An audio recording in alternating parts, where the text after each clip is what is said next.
Welcome to my best smartphones of 2020 video, and this is gonna be very different compared to every other YouTuber out there. They're gonna show you phones like the Galaxy Z Fold 2 and the iPhone 12 Pro Max, and they're not wrong. They're some of the best phones on the market right now, but this is a different year, you know? A lot of people are struggling. A lot of people are not buying super expensive phones. And I feel like this year especially, there are so many great devices between the $350 and $700 price point that basically offer everything you need in a smartphone. And I'd rather give my airtime to those devices than the more expensive ones. Now, before I get there, about 40 to 50% of you are watching my videos and not subscribing. I mentioned this in my last one. Imagine I owned a hot dog stand and all you did was stare at my wieners. You know? You don't have to just stare at my wieners. Come up, subscribe, hit the bell notification, and take a hot dog. My God, these analogies are just getting worse.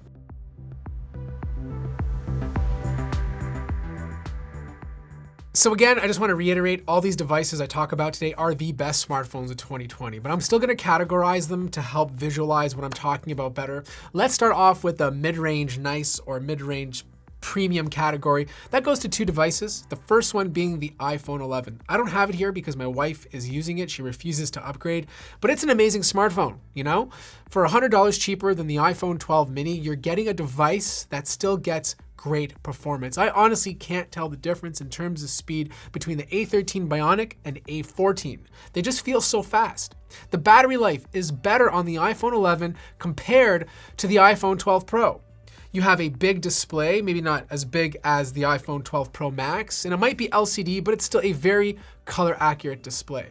You have fantastic battery life, super solid cameras, which take pretty much the exact same photos as the iPhone 12. But the best thing about it is the updates. Apple will continue to update this device for the next 4 years. Now, if you just want a lot of features packed into your smartphone for the same price of $599, take a look at the Galaxy S20 FE. I love this thing. You know, after using it, I really questioned myself on why anybody else would spend more money on the S20 Plus or even S20 Ultra, unless you can find them on discount, which is something Samsung does a lot. But this is a phone that has all the good stuff. That Snapdragon 865, which is still plenty fast.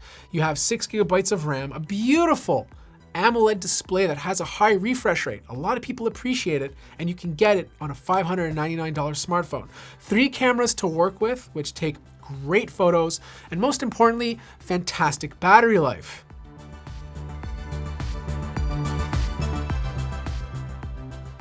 Now for $500, the best mid-range phone, the phone I feel offers the best of everything for the price, is the Pixel 4a 5G. And a lot of you on my Discord server voted this phone as the best phone of the year. And look, I agree with you. You know, it's pretty much offering all the good stuff of the Pixel 5 and getting rid of like the bells and whistles that not everyone really needs. Like wireless charging, it's great, I love it, but you don't really need it, you know?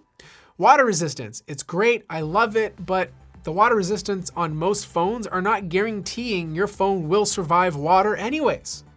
The Pixel 4a 5G just offers the best things you need. You get the same 2 cameras that are on the Pixel 5, so that awesome standard wide lens, plus paired with a wonderful ultra wide lens. You get a very minimalistic software experience, the Google experience. And you know, when Google drops a brand new update, you're gonna get it right away, at least for the next 3 years. The display is bigger than the Pixel 5. It actually has better speakers than the Pixel 5, and it costs less money. I think if you're looking for the best all-arounder, for $500, the Pixel 4a 5G is the phone to get.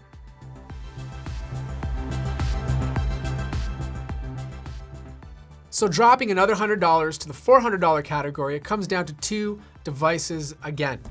The iPhone SE, which offers tremendous value for $399.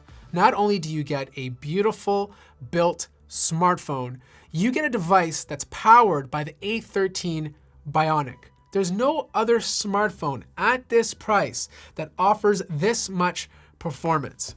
And when you pair that up with Apple's updates, you're getting a smartphone that's going to last you for the next 4 to 5 years. Now look, I get it. It doesn't have the best camera. The Pixels is definitely better. And if that's more important to you, then get the Pixel 4a 5G. But the camera is good enough. The display is good enough. but you still get a lot of high-end features that a lot of other phones at this price just don't offer. Again, you're buying this specifically for the performance and the updates for years to come. Now, if you want something with more features and the camera is not as important, then I would take a look at the OnePlus Nord, at least if you're not in North America. Everyone else around the world can pick this up for 399 euros. And that offers you a device that's packed with really great performance, lots of cameras to choose from. They may not be the best cameras, but you have a lot of cameras to play with.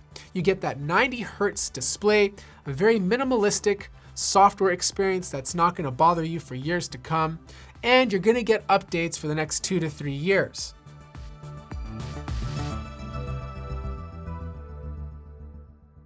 And finally, my favorite pick of 2020 goes to the Pixel 4a. This is a device that costs $350, but Google was able to include the exact same wide lens that's on the Pixel 5 today. If you're looking for a phone that just does the basics well, but still offers one of the best cameras on the market today, the Pixel 4a is the device to get. I understand it doesn't have 5G, and it's not the fastest phone in the world. If you start playing games with this, or if you're some sort of crazy maniac who decides to edit a video with their phone, this is not the phone to get. But if you're someone who just wants a solid smartphone with a good camera to get the basics done, this is it. It doesn't have 5G, it doesn't have all the bells and whistles, but it has the things you want that are most important. So that pretty much wraps up the best smartphones of 2020. And I know this is not your typical best smartphone video. There's no iPhone 12 Pro Maxes and Note 20 Ultras. We know those phones are the best. But we need to look at this year different, just like life is different for us right now. A lot of us are struggling, and for those of you who need a new phone are probably not looking at the more expensive ones. And I really feel between the $350 and $600 price point, you can honestly get everything you need in a smartphone today. And I feel like that's the lesson for smartphones that 2020 taught us. I know my Indian audience is probably swearing at me right now saying, where's the Xiaomis and Realmes and Pocos? But I didn't review a lot of their phones this year. And these are the phones that stuck out to me that I feel confident recommending. I hope you guys enjoyed this video, because if you did, I'd love you to hit the like button. If you're new to the channel, subscribe, and I'll see you guys in the next video.